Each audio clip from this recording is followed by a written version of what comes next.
ప్రపంచంలో తొలిసారిగా జన్యు మార్పిడి చేసిన పంది మూత్రపిండాన్ని మార్చుకున్న వ్యక్తి అకస్మాత్తుగా మృతి చెందారు. అమెరికాలోని వేమౌత్ పట్టణంలో నివసించే 62 రిచర్డ్ రిక్స్లేమాన్కు మసూచాసెట్స్ జనరల్ ఆసుపత్రిలో మార్చి నెలలో వైద్యులు విజయవంతంగా కిడ్నీని అమర్చారు.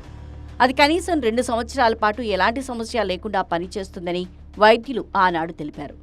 అయితే తాజాగా ఆయన హఠాత్ మరణం చెందారని వైద్యులు వెల్లడించారు.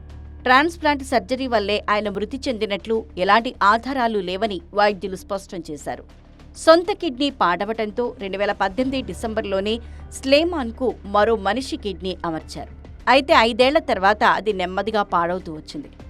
దీంతో గత ఏడాది నుంచి మళ్లీ డయాలసిస్ చేయించుకోవాల్సిన పరిస్థితి తలెత్తింది.